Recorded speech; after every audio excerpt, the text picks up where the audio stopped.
डूबता हुआ सूरज दिखने में चाहे कितना ही खूबसूरत क्यों ना हो, दर्द तो उसे भी होता होगा ना। दुख हुआ, मुझे भी बहुत दुख हुआ। नंदिनी आत्या आपके लिए साड़ी लाना भूल गई। अरे भाई, कल तक तो आप इस घर की जान थी। सुबह सबके लिए चाय बनती थी तो आपके लिए बादाम का दूध। फिर अचानक एक ही रात में फिल्म की स्टोरी बदल कैसे गई? बात कुछ जची नहीं। और मुझे यकीन है चुभी तो आपको भी होगी। कल तक तो आप इस घर में हीरोइन बनकर घूम रही थी। स्वरा क्या आ गई एक्स्ट्रा।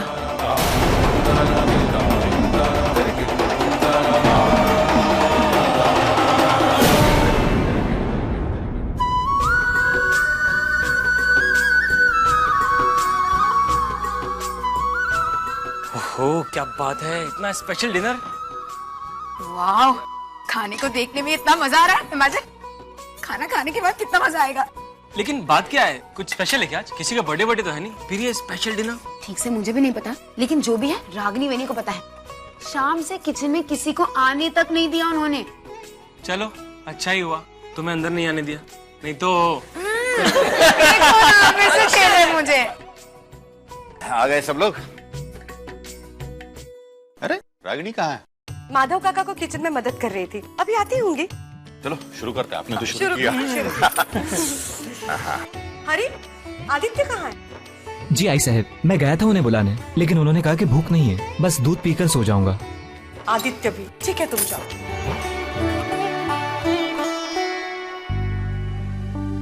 अरे सब्जी में नमक नहीं है। नमक नहीं है? शायद महाराज भूल गए होंगे। अरे नहीं है, ये दाल में भी नमक नहीं है। अरे किसी भी चीज में नमक नहीं, ऐसा कैसे हो सकता है? माधव काका जरा महाराज को बुलाइए। आई साहब, पता नहीं हमारे महाराज को आज क्या हो गया, आज खाने में नमक डालना ही भूल गए। मगर रागिनी, अगर खाने में नमक नहीं तो हम खाएंगे कैसे? बाबा साहब आप चिंता मत कीजिए, मैं नमक लेकर आई हूँ, अभी सब में मिला देती हूँ। अरे शाबाश, फर्स्ट क्लास। वैसे ये नमक कितनी छोटी सी चीज है, लेकिन अगर खाने में ना मिला तो खाने का स्वाद ही बिगड़ जाता है। अब इसे देखिए, क्या कमी है इस सब्जी में? गरम मसाला है, मिर्ची पाउडर है, यहाँ तक कि इमली भी आई। सब कुछ होने के बावजूद नमक की जगह नहीं ले पा रहा है। पता नहीं क्यों लोग बरसों तक रसोई में काम करने के बावजूद नमक की अहमियत को कैसे भूल जाते हैं।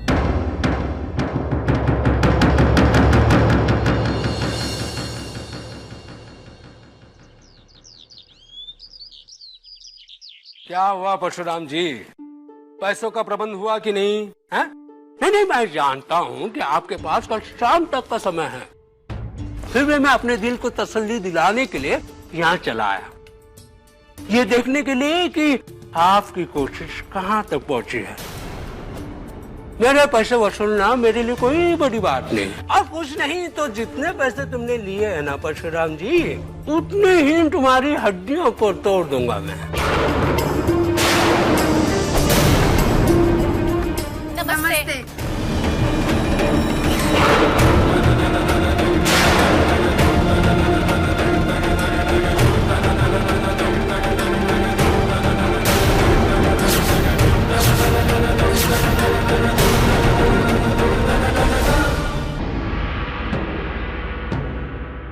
नमस्ते काकी। नमस्कार।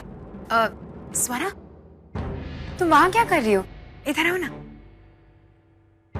काकी, आपकी बात हुई ना आई साहब से? हाँ, हो गई थी।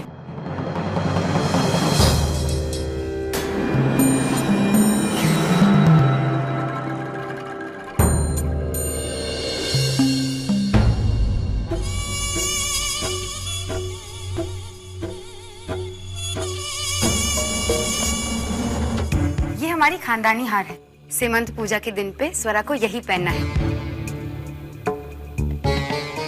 स्वरा, इसे संभाल कर रखना। ये गहने सिर्फ गहने नहीं है, ये हमारे घर के संस्कार है, हमारे घर का बड़प्पन है ये। आई साहब ने बड़े प्यार से तुम्हारे लिए भेजा है, जरूर पहनना। हाँ काकी, आप बहनी की बात का बुरा मत मानना।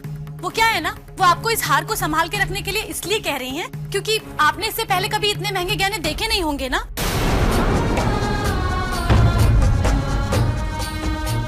पूरे 10 तोले का है। शांति, बहनी बताना तो पड़ता है ना, आखिर 10 तोले का हार जो है। हाँ शांति बस भी करो। ठीक है काकी, हम चलते हैं। नहीं रुकिए ना, मैं चाय बनाती हूँ। नहीं काकी, वो आई सब घर पे इंतजार कर रही है ना, और बहुत सारा काम भी बाकी है, हम चलते हैं। अरे ये नमस्ते।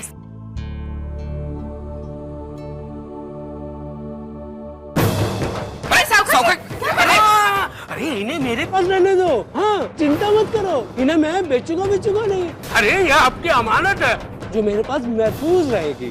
पूरे पैसे लाकर दे दो, इसे ले जाओ। नहीं साहूकार जी, ऐसा मत कीजिए। ये गहने हमारे नहीं है, हमारे बेटे के ससुराल से आए हुए हैं। साहूकार जी, ऐसा मत कीजिए साहूकार।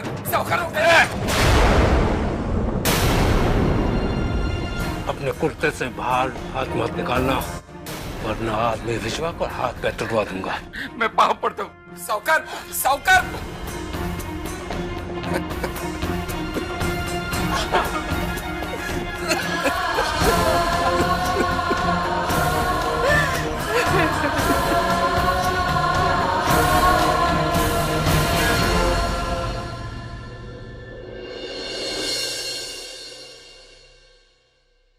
अच्छा अब मैं फोन रखती हूँ, घर में कुछ काम है।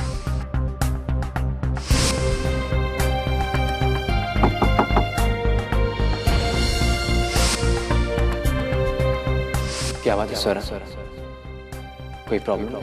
नहीं तो ऐसी कोई बात नहीं है।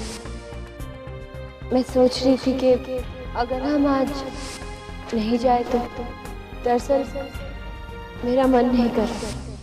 कुछ ना कुछ तो जरूर हुआ है। शायद ऐसी कई प्रॉब्लम्स हैं जिसे स्वरा मेरे साथ शेयर नहीं कर पा रही। क्या फिर ऐसा भी तो हो सकता है कि कल आई के साथ होने की वजह से वो मुझे कुछ कह नहीं पाई।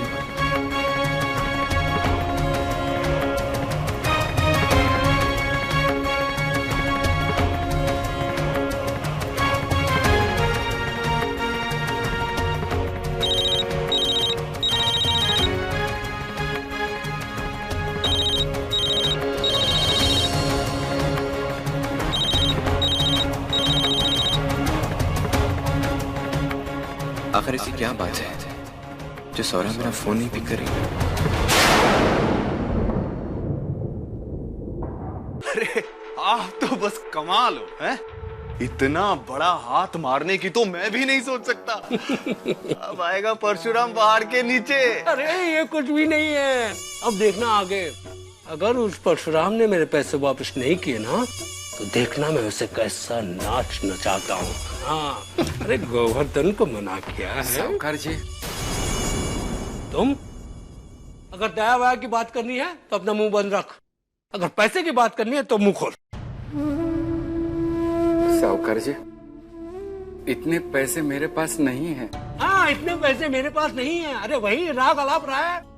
साहूकार जी सुनिए तो सही, मेरे पास पैसे नहीं है, लेकिन हमारी जमीन है श्रीरंगपुर में, तो उसके कागजात में लेके आया हूँ। ये कागजात आप अपने पास रखिए, चाहिए तो वो जमीन बेच दीजिए और आपके पैसे ले लीजिए, लेकिन गहने मुझे दे दीजिए।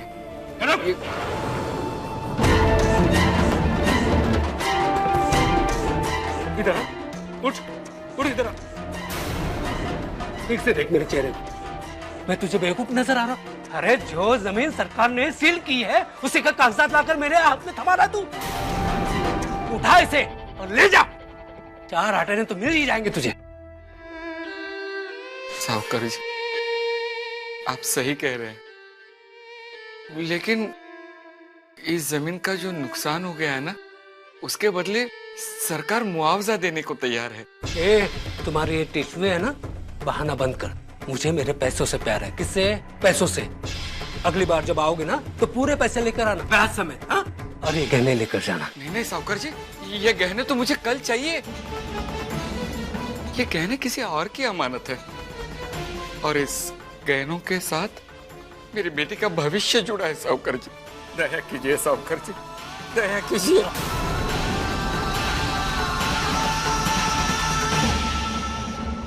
बस साहूकार जी, बस यही बात मुझे आपकी अच्छी नहीं लगती।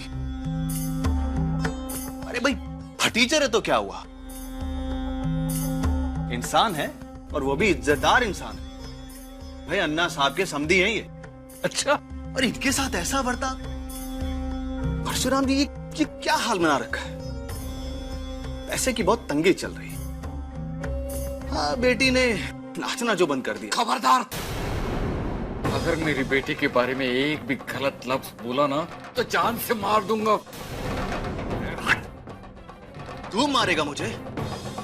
अरे कल तक मेरे टुकड़ों पर पलने वाला 2 कौड़ी का ढोलकिया, वो तेरी औकात क्या है? अच्छा करते हैं आप ऐसे लोगों के साथ। ऐसे लोगों को चप्पल से मारना चाहिए। चल निकल यहां से।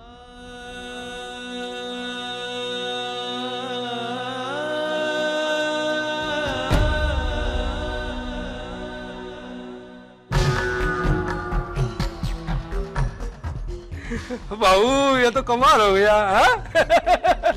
डबल बोनस, डबल धमाका। जमीन भी अपनी और गहने भी। हाँ हाँ, मुझे बहुत सारे फूल चाहिए। लिस्ट के मुताबिक सब कुछ भेज देना, ठीक है? माधव काका कितनी डस्टिंग बाकी है। अरे हाँ भाई, मैं तुमसे भी बात कर रही हूँ। और वो मिठाई वाले से कह देना रबड़ी के मटके भेज दे, ठीक है?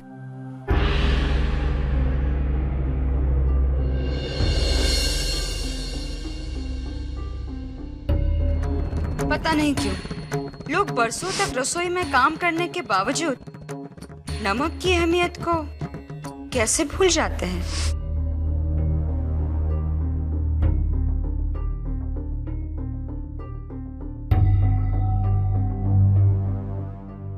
रागिनी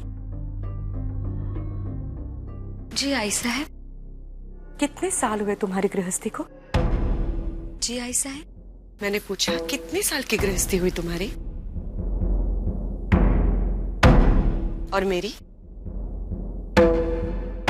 35 साल। 35 साल। और फिर भी तुम्हें लगता है कि मैं नमक की अहमियत नहीं जानती? मैं मानती हूँ हर व्यंजन में नमक का होना बहुत जरूरी होता है, लेकिन नमक के साथ साथ और चीजों का होना भी उतना ही जरूरी होता है।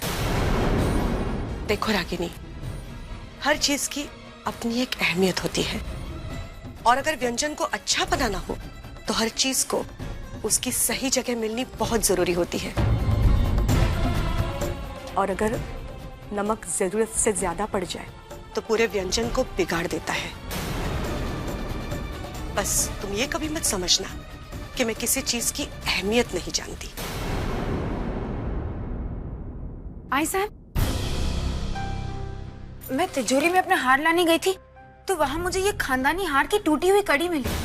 अरे देवा, ये तो गड़बड़ हो गई। देखो दीप्ति, तुम ऐसा करो, तुम स्वरा के घर जाना, हार ठीक करवाना और वापस उसे दे आना, ठीक है? मैं अभी मंजुला ताई को फोन करके सब कुछ बता देती हूँ। जी।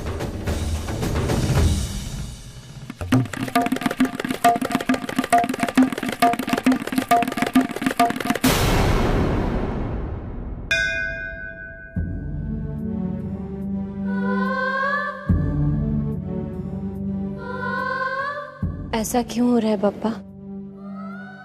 एक खुशी आती है तो अपने साथ 1000 दुखों को साथ लेकर आती, और उन दुखों का आतंक इतना बड़ा है कि खुशी का एहसास ही नहीं होता।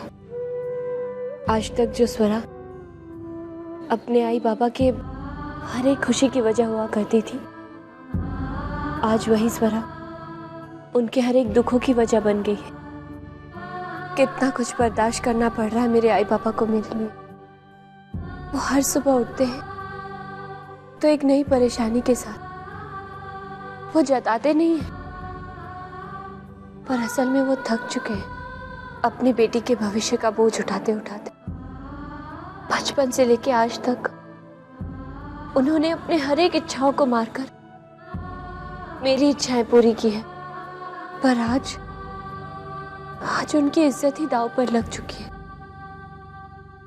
क्या इसका कोई अंत नहीं है पापा? मैं अपने आई बाबा की बेइज्जती होते हुए नहीं देख सकती। मैं उनकी जिंदगी के बदले अपनी खुशियां नहीं चाहती। हम सब मजबूर हैं, पर आप तो नहीं ना। आप ही मुझे कोई रास्ता दिखाइए ना।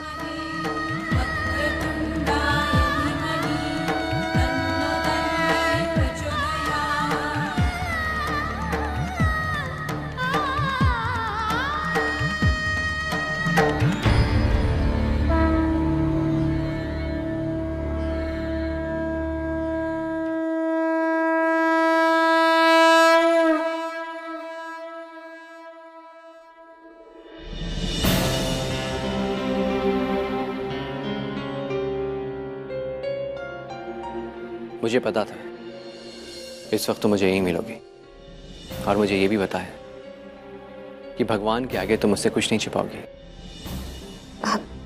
आपको ऐसा क्यों लग रहा है? मैंने आपसे कहा ना, सच में ऐसा कुछ भी नहीं है जो मैं आपसे छिपा रही हूँ। तो फिर जो मैं महसूस कर रहा हूँ वो क्या है? जब अपने कोई मुसीबत में होते हैं तो दिमाग से पहले दिल को पता चल जाता है। आज मेरा दिल ये कह रहा है कि तुम किसी तकलीफ से गुजर रही हो सरा। आप बेवजह ही परेशान हो रहे हैं। मैं पापा की भक्त हूँ और उनके भक्तों पर ऐसी कोई मुश्किल आ ही नहीं सकती जिसका कोई हल ना हो। तुम्हारे कहने का मतलब हल होने वाली ही सही है, लेकिन कोई ना कोई मुश्किल तो है ना। ऐसी तो कोई भी बात नहीं है। सरा प्लीज, हमारी शादी होने वाली है, हम एक दूसरे के साथ बंधने वाले हैं, फिर ये दूरियां कैसी? फिर क्यों तुम्हारी जिंदगी में ऐसा कुछ है जो तुम मुझसे बांट नहीं सकती? सरोज, मैं कह रहा हूं, गलत नहीं कह रहा हूं। तुम लाख छुपाने की कोशिश करो, लेकिन तुम्हारी आंखों में वो दर्द दिखता है, और कल मैंने उस दर्द को देखा है, और कल की पूरी रात उसी दर्द को याद कर करके काटी। सरा, तुम इस हालात में हो और मैं तुम्हारी मदद नहीं कर पा रहा हूं। सरा, ये सोच कर भी मुझे तकलीफ होती है। बताओ ना सरा, क्या बात है?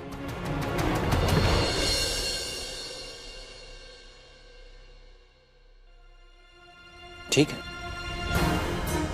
तुम मुझे नहीं बताना चाहती तो मत बताओ। मैं भी तुम पर कोई जबरदस्ती नहीं करूंगा, क्योंकि मेरा यह स्वभाव नहीं है। आज के बाद मैं तुमसे कुछ नहीं पूछूंगा। चलो, मैं तुम्हें घर छोड़ देता हूं।